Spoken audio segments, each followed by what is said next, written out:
अभी मेरा प्रमोशन हुआ है। Currently I am posted as SDM Mandi. तो हमें सीनियर टाइम स्केल लग गया था जनवरी में। तो as an IAS officer it's almost 2 years as SDM. उसके बाद we are promoted to ATC rank. तो मेरा प्रमोशन हुआ है as resident commissioner Pangi, RC Pangi जो है वो प्रमोशन हुआ है।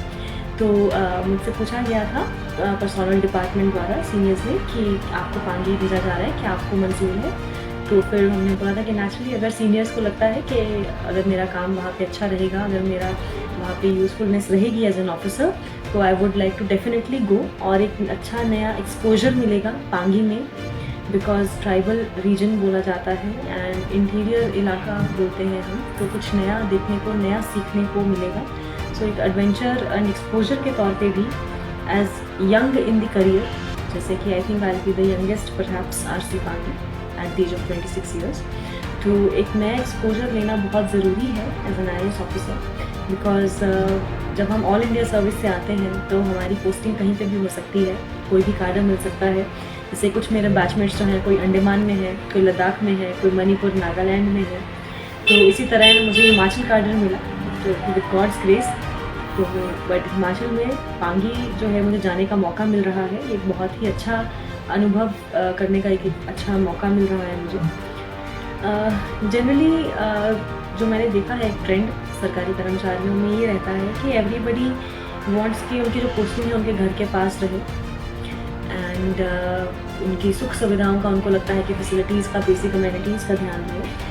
जनरली लोगों को लगता है कि they don't want to go to tribal areas because उनको लगता है हार्श क्लाइमेट होगा, परहैप्स फैसिलिटीज़ इतनी अच्छी नहीं होंगी। बट मेरा सिर्फ इतना मानना है कि आप गवर्नमेंट सर्वेंट हैं, बिकॉज सरकार के लिए तो सभी बराबर हैं। मंडी के लोग हुए, सोलन के लोग हुए, कांगड़ा के लोग हुए, पांगी या काजा के लोग हुए, सब एक बराबर हैं, वो हिमाचली ही है। तो हमें ऐसा कोई भेदभाव अपनी पोस्टिंग में नहीं करना चाहिए कि हमें उन लोगों को सर्व नहीं करना, हमें सिर्फ यही पोस्टिंग चाहिए।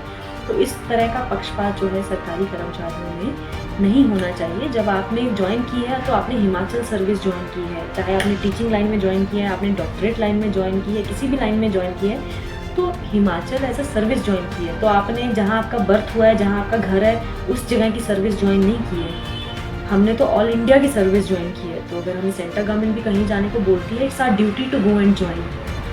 तो ये हमें उससे पहले सोचना चाहिए। पहले आदमी को लगता है, हमेशा हर कोई सोचता है कि हमारी सरकारी नौकरी लग जाए, पहले आदमी नौकरी के पीछे भागता है, फिर वो बाद में भागता रहता है कि जी हमारी अपने चॉइस ऑफ पोस्टिंग हो जाए। बट मेरा ये कहने का मानना है कि once you have joined a government, let's say for example government of India or for that matter Himachal government, state, any state government, आपको इसमें कोई भी पक्षपात नहीं करना चाहिए कि भाई ये प्लम पोस्टिंग है, ये पनिशमेंट पोस्टिंग है। कोई पनिशमेंट या प्लम पोस्टिंग नहीं होती, ये सिर्फ हमारे मन का वहम होता है। मैंने भी ऐसा सुना, वहाँ के लोगों ने बोला कि मैम आप फर्स्ट फीमेल आरसी पांगी होंगे जो कि पांगी में ही स्टेशन होकर अपनी सेवाएं देंगे and you will be almost I think one of the youngest RC Pangi. तो कोशिश तो मेरी यही रहेगी being from outside the state कि पहले मैं एक बार एरिया एक्सप्लोर करूं, लोगों को जानूं, वहाँ का कल्चर समझूं, वहाँ की सिचुएशन को समझूं, वहाँ के सर्कमस्टेंस जो है उनको समझूं। जो दिक्कतें हैं वो लोगों से ही पता चलेंगी, बिकॉज वो लोग वहाँ से कितने सालों से रह रहे हैं, उनको उस एरिया के बारे में मुझसे ज़्यादा पता होगा, उन प्रॉब्लम्स के बारे में भी पता होगा। इनफैक्ट लोगों के पास सोल्यूशंस भी होते हैं। तो फीडबैक मैकेनिज्म के थ्रू पहले मेरा काम यही रहेगा कि मैं लोगों से मुलाकात करूं, वहाँ के इश्यूज़ को समझूं और फिर उस हिसाब से हम अपनी प्रायोरिटीज़ सेट करें ताकि हम लोगों के लिए जो मैक्सिमम बेस्ट पॉसिबल एफर्ट्स में हम काम कर सकते हैं वो करें। जब मैं तैयारी कर रही थी तो मेरे पिताजी को कैंसर हुआ था डिटेक्ट, और तब उनका कैंसर का ट्रीटमेंट चल रहा था। जब मेरा एग्ज़ाम का रिज़ल्ट आया था तब भी मतलब for that 1 year my father was in the hospital.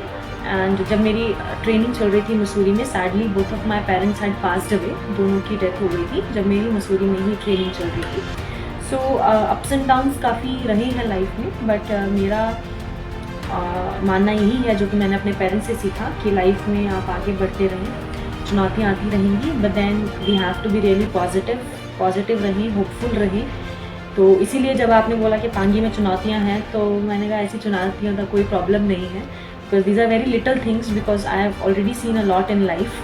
सो ऐसी छोटी मोटी जो आउटसाइड वाली चीज़ें हैं उनको कोई प्रॉब्लम नहीं है। इट्स जस्ट दैट आपका खुद का माइंडसेट होता है कि आपको कैसे डील करना है, जैसे कि हार्श क्लाइमेट है और चुनौतियाँ भी हैं, be it physical in any sense. तो इट्स ऑल अबाउट माउंटेन्स। पहले हम कहते हैं कि जंग हमेशा दिमाग में जीती जाती है, बैटल फील्ड पे तो बाद में जीती जाती है। सो इट्स अबाउट कि आपका जो निश्चय जो है वो दृढ़ होना चाहिए। One should be strong willed person. That is what कि मैंने अपने माता पिता से मैंने ये लर्निंग ली है। तो they were very strong people and I am trying कि हमारा फैमिली का ड्रीम था कि मैं एक IAS ऑफिसर बनूँ और एक अच्छी IAS ऑफिसर बनूँ, ताकि लोगों की सेवा कर सकूं और लोगों का भला कर सकूं और इस देश का नाम रोशन कर सकूं। ऐसा मेरा पेरेंट्स का ड्रीम था।